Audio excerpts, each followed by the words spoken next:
দর্শক, সবাইকে শুভেচ্ছা জানিয়ে শুরু করছি এনটিভির নিয়মিত সাপ্তাহিক আয়োজন অন্যরকম গল্প। বরাবরের মতোই সাথে আছি আমি নুসরাত ইসলাম। গ্রীষ্মের খরতাপেও নগর সেজেছে ফুলের বাহারে, যা কিনা তপ্ত দাবদাহে প্রাণ ভরে দম নেয়ার নির্মল আনন্দ। অপরিকল্পিত নগরায়ন, অবাধে গাছ কাটা ও প্লাস্টিকের কৃত্রিম ফুলের প্রভাবে শহর থেকে যেন নির্বাসনে যাচ্ছে চিরচেনা প্রাকৃতিক ফুল। বসন্ত উৎসবে বিভিন্ন ফুলের শোভা নতুন প্রজন্মকে মাতিয়ে রাখলেও গ্রীষ্মের ফুল সম্পর্কে তেমন একটা ধারণা নেই তাদের। তাই প্রজন্মের মেলবন্ধনকে লক্ষ্য করে কৃষ্ণচূড়া উৎসবের আয়োজন করে নিসর্গপ্রেমী কয়েকজন। এমনই এক অন্যরকম আয়োজনের গল্প শোনাবো এবার।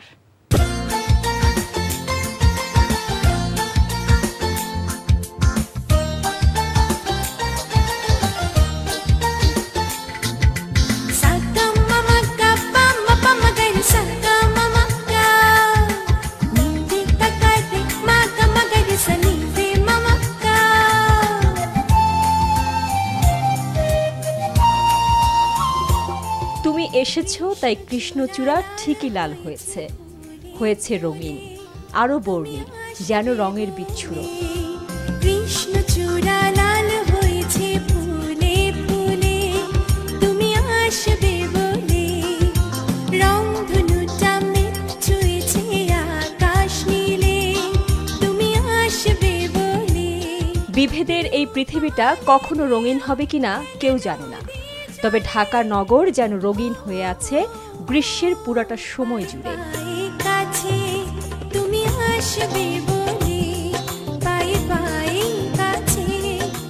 কৃষ্ণচূড়া ফুলটাই আসলে দেখতে সুন্দর, একটা লাল কমলা মিশ্রণে একটা ফুল, খুব সুন্দর। ফুলটা গাছে যখন ফোটে তখন পুরো আগুন লেগে গেছে, সবুজের মধ্যে মনে হয় পুরো আগুন লাগা একটা ফুল।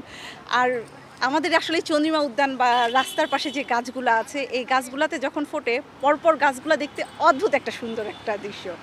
এই যে গাছ কাটছি আমরা কিন্তু আস্তে আস্তে আমাদের সন্তানেরা এই সুন্দর জিনিসটাই কিন্তু দেখতে পাচ্ছে না। আমরা ছোটতে এই গাছগুলো যত সুন্দর দেখেছি, এখন কিন্তু আমরা এই যে আসলেও কিন্তু আমরা গাছগুলো নষ্ট করে ফেলছি, কেটে ফেলছি। এটাতে আমাদের সব কিছু, আমাদের পরিবেশের যেমন ক্ষতি হচ্ছে, আমাদের মনেরও ক্ষতি হচ্ছে। এরকম ফুল নিয়ে ফেস্টিভ্যাল আমার চোখে পড়েনি আসলে। বাট দেখেন, আমাদের দেশের যে ফুলগুলি আছে, কৃষ্ণচূড়া, জারুল, সোনালু, এই গ্রীষ্মকালে এই সময়টাতে এরা রং ছড়ায়।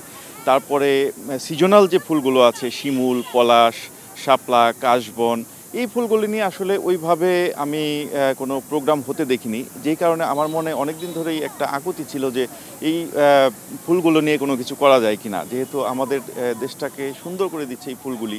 আমাদের মানে যে ভ্রমণ, যে সমস্ত জায়গায় আমরা করতে যাই, বিশেষ করে এই জায়গাটা বা যে কোনো জায়গাতে আমরা ফুল ছিঁড়ব না, আমরা ফুলের সাথে ছবি তুলব, ফুলের পাশে দাঁড়িয়ে ছবি তুলব বা যেটা করার সেটা করব, বাট আমরা ফুল ছিঁড়ব না। স্পেশালি এই যে এই জায়গাটা আমরা অনেকেই দেখি যে ডাল ভাঙি, আমরা ডাল ভাঙব না। শুধু এই জায়গা না, যে কোনো জায়গাতে গেলে আমরা পরিবেশটাকে সুন্দর রাখবো, এটি আমার একটা অনুরোধ রইল আর কি।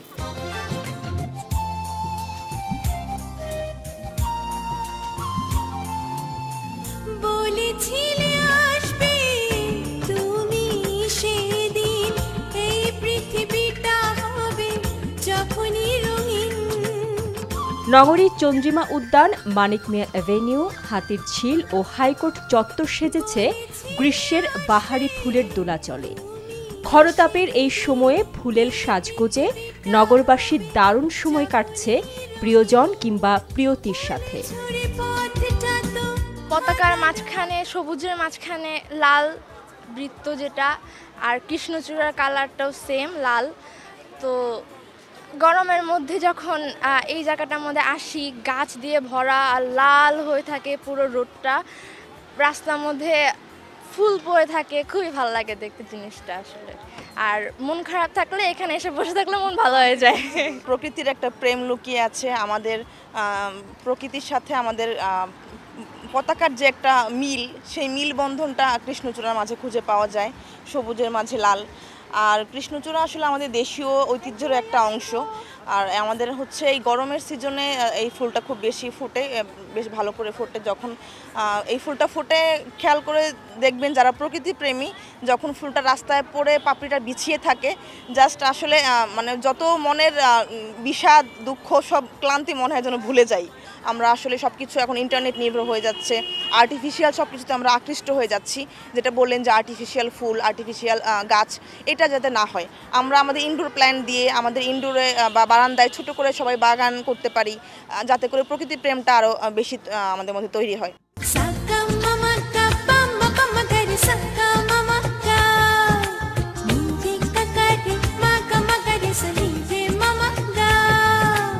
ঋতুচক্রে বসন্ত বিদায় নিলেও হারিয়ে যায়নি রঙের ছটা। কৃষ্ণচূড়া ফুলের আধিক্যে ঢাকা পড়েছে সবুজ পাতা। হালকা বাতাসে দোল খাচ্ছে একরাশ ভালো লাগা। কি সুন্দর, কি নির্মল।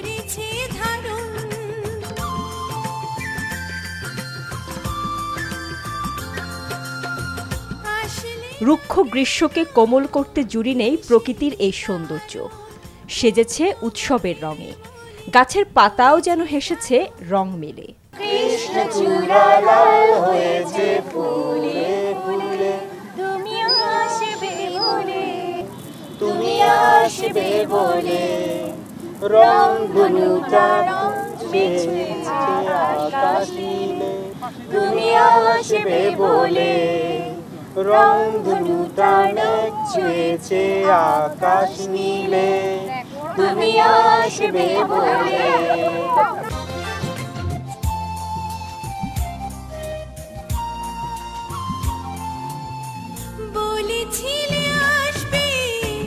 গানে, ছন্দে, কবিতায় সর্বদা জাগ্রত কৃষ্ণচূড়ার রং। তাই তো এই শহরে উদযাপন কৃষ্ণচূড়া উৎসব। উৎসবকে কেন্দ্র করে রঙিন সাজে সেজে আছেন নগরবাসী। গল্প, গান, আড্ডায় মেতে ওঠেন তারা। কেউ কেউ ছবি তুলে সুন্দর এ সময় রাঙিয়ে রাখছেন স্মৃতির কোণায়। এমন আয়োজনে মুগ্ধ ফুল, প্রকৃতি ও নিসর্গপ্রেমীরা। বিদেশিরা যখন চেরি ফুল নিয়ে খুব মাতামাতি, যে সারা বিশ্বে চেরি ফুল নিয়ে এই সিজনটাতে মাতামাতি হয়, তখন আমাদের দেশে এত সুন্দর কৃষ্ণচূড়া, সোনালু, জারুল এগুলি ফুটে, আমরা কেন মাতামাতি করবো না? আমাদের উচিত মাতামাতি করা এই সিজনটায়। এই জন্য আমার খুব ভালো লাগে, আর মানে অদ্ভুত সুন্দর লাগে, মানে সবুজ লাল একটা অদ্ভুত সুন্দর মুহূর্ত এটা। আসলে এটা বলে ভাষায় প্রকাশ করা যায় না।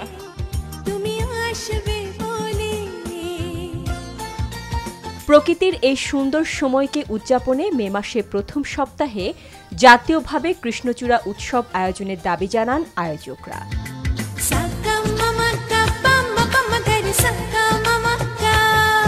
দাবদাহে নাগরিক জীবনে কিছুটা হলেও প্রশান্তি আনে গ্রীষ্মের ফুলের এই বর্ণিল আভা।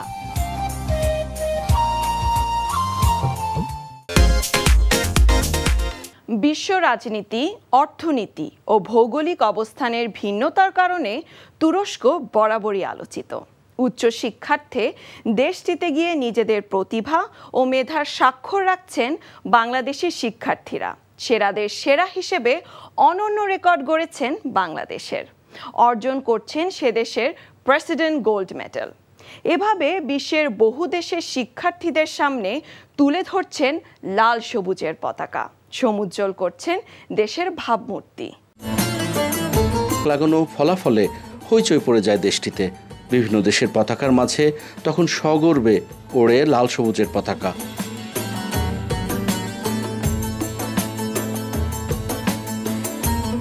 তাদেরই একজন নরসিংদীর কৃতি সন্তান মোমেন অনন্য ফলাফলে পেয়েছেন টার্কিশ প্রেসিডেন্ট অ্যাওয়ার্ড। আমার অর্জন বলতে, আমি বাংলাদেশ থেকে যখন আসি আমার টার্গেট ছিল যে বিশ্ববিদ্যালয়ে কীভাবে শ্রেষ্ঠ রেজাল্ট করা যায়। তো আমি আমার রেজাল্টের পরে যখন টার্কিশ প্রেসিডেন্ট অ্যাওয়ার্ড দেয় ইয়েতেবে, অর্থাৎ টার্কি বুর্সলারি সর্বোচ্চ রেজাল্ট অর্জনকারীদেরকে, সেই রেজাল্ট পাওয়ার পরে সেই প্রোগ্রামে যে দেশের ছাত্ররা সর্বোচ্চ রেজাল্ট করেছে তাদের দেশের পতাকা দেখানো হচ্ছিল। সেখানে বাংলাদেশের পতাকাটা যখন দেখাচ্ছিল শুধুমাত্র আমার রেজাল্টের কারণে, সেটা আমার জন্য একটা গর্বের বিষয় ছিল যে আমি আমার দেশকে এই টার্কির বুকে রিপ্রেজেন্ট করতে পেরেছি। তুরস্কের ৫৫টি শহরের শতাধিক সরকারি বিশ্ববিদ্যালয়ে স্নাতক, স্নাতকোত্তর, পিএইচডি পর্যায়ে পড়াশোনা করছেন বাংলাদেশের শিক্ষার্থীরা।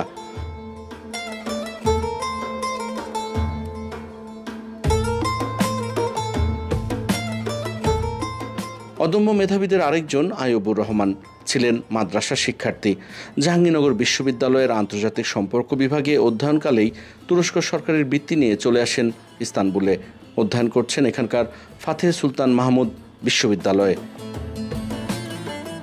এর আগে বাংলাদেশের অদম্য এই শিক্ষার্থী বিশ্বের অত্যন্ত আকর্ষণীয় ও সম্মানজনক ইউরোপীয় ইউনিয়নের ইরাসমুস মুন্ডুস বৃত্তি নিয়ে অধ্যয়ন করেছেন জার্মানিতেও।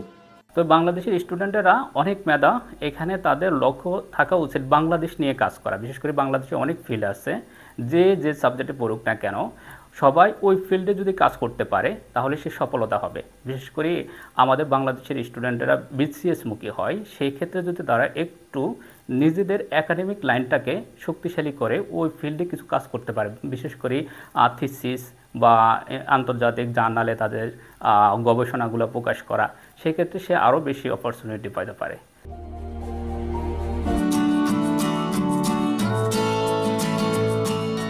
মাদ্রাসা শিক্ষা ব্যবস্থা থেকে উঠে আসা আরেক অদম্য মেধাবী আহনাব দাইয়ান ঢাকার মগবাজার নয়াটোলা মাদ্রাসা থেকে ফাজিল পাশ করে তুরস্ক সরকারের দিয়ানত ফাউন্ডেশন শিক্ষাবৃত্তি নিয়ে ভর্তি হন ইস্তানবুল বিশ্ববিদ্যালয়ে। বাংলাদেশের মেধাবী শিক্ষার্থীদের জন্য তুরস্ক সরকার যে সুযোগ সুবিধাগুলো দিয়েছে তা গ্রহণে শুরু থেকেই প্রস্তুতি নেবার কথা জানালেন এই শিক্ষার্থী। বাংলাদেশি স্টুডেন্টদের জন্য তুরস্কে পড়াশোনা করার অনেক ভালো ভালো সুযোগ রয়েছে এখানে। তুরস্কের গভর্নমেন্ট থেকে এখানে দুইটা সেক্টরে স্কলারশিপ দেওয়া হয়। একটা হলো সরকারি শিক্ষা মন্ত্রণালয়ের আন্ডারে, আরেকটা হচ্ছে গিয়ে ধর্ম মন্ত্রণালয়ের আন্ডারে। দ্রুত তুরস্ক যেভাবে উন্নত রাষ্ট্রের কাতারে যাওয়ার যোগ্যতা অর্জন করেছে তার মূলেই রয়েছে দেশটির আধুনিক শিক্ষা ব্যবস্থা। বর্তমানে তুরস্কে মেডিকেল ও ইঞ্জিনিয়ারিং সেক্টরে শিক্ষা ব্যবস্থা বেশ উন্নত, যা ইউরোপের দেশগুলোর মধ্যে সেরা 10-এ। এছাড়াও তুরস্কের কয়েকটি বিশ্ববিদ্যালয় ওয়ার্ল্ড র্যাঙ্কিংয়েও রয়েছে প্রথম সারিতে। আর এসব বিশ্বসেরা শিক্ষা প্রতিষ্ঠানে সেরাদের সেরা হয়ে ভিনদেশে বাংলাদেশকে অনন্য উচ্চতায় তুলে ধরছেন বাংলার দামাল সন্তানেরা।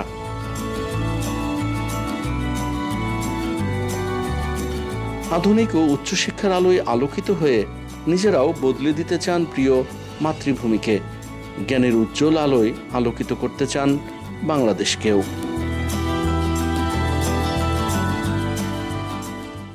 বিশ্বের দীর্ঘতম ঝুলন্ত সেতু কোথায় বলতে পারেন?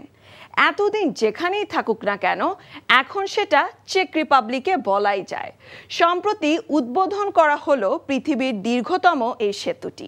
স্কাই ব্রিজ নামে এই সেতুটি একটি পাহাড়ে অবস্থিত, আর পর্যটকরা ভিড় করছেন অসম্ভব সুন্দর সেতুটি উপভোগ করতে।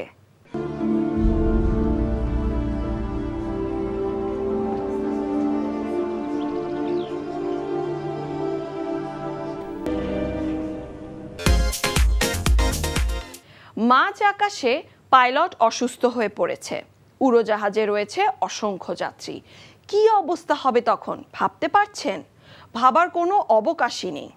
এরকম পরিস্থিতিতে মাথা ঠান্ডা রেখে উড়োজাহাজটিকে ঠিকমতো অবতরণ করতে পারাটাই সবচেয়ে বড় চ্যালেঞ্জ।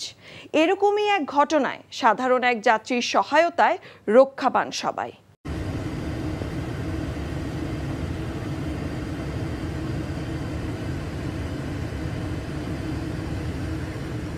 মহাকাশে হঠাৎই অসুস্থ হয়ে পড়েন পাইলট। এমন পরিস্থিতিতে দিন বাঁচাতে এগিয়ে আসে সাধারণ এক যাত্রী। এরকম ঘটনা সিনেমায় হরহমেশা দেখা গেলেও বাস্তবে তেমন কিছু ছিল অকল্পনীয়। এই ঘটনা ঘটেছে যুক্তরাষ্ট্রের ফ্লোরিডায়। প্লেন উড়ানো বা অবতরণের কোনো প্রশিক্ষণ বা অভিজ্ঞতা কিছুই না থাকলেও মহাকাশে পাইলট অসুস্থ হয়ে পড়ার পর বিমান অবতরণ করিয়েছে সাধারণ এক যাত্রী।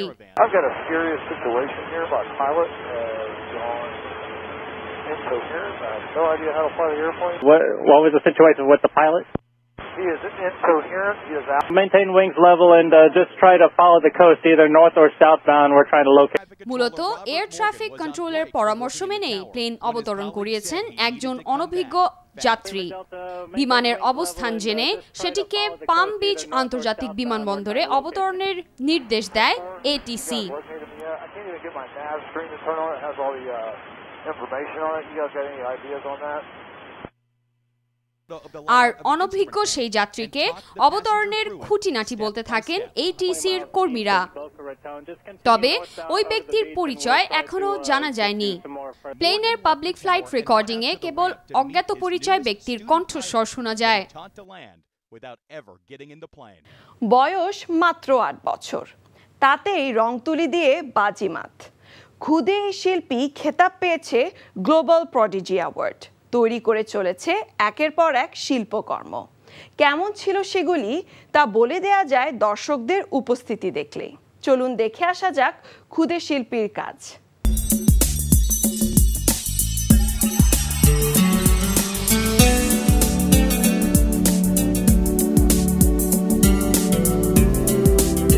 বয়স তার 8 বছর, তবে তার অসাধারণ প্রতিভার কারণে সে পেয়েছে গ্লোবাল প্রডিজি অ্যাওয়ার্ড।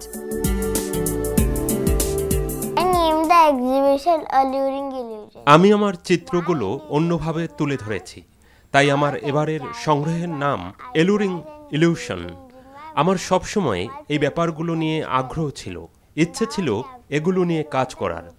আমার প্রথম শিল্প প্রদর্শনীতে এগুলো নিয়ে কাজ করতে পেরে আমি আনন্দিত।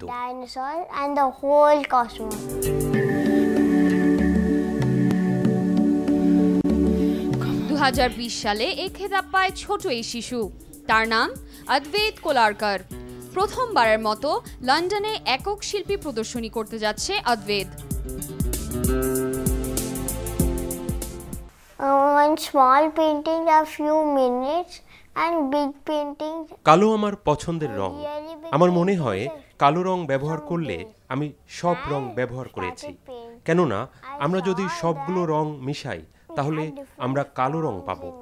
The paintings and it felt like I was really good at them. তার এবারের সংগ্রহের নাম অ্যালিউরিং ইলিউশন। কোলারকারের চিত্রগুলো বিভিন্ন রকমের রঙের জন্য বিখ্যাত হলেও তার ব্যক্তিগত পছন্দের রং কালো। তার মতে এই এক রঙেই পাওয়া যায় সব রং, কেননা সব রং মেশালে কালো রং পাওয়া যায়। সারা বিশ্বে এই শিল্পী তার প্রতিভা তুলে ধরেছে। এই সময় ছায়া হয়ে তার পাশে ছিল তার পরিবার। লন্ডনে একক শিল্পী প্রদর্শনী নিয়ে খুশির সীমা নেই শিশু শিল্পীর মা শ্রুতি কোলারকারের।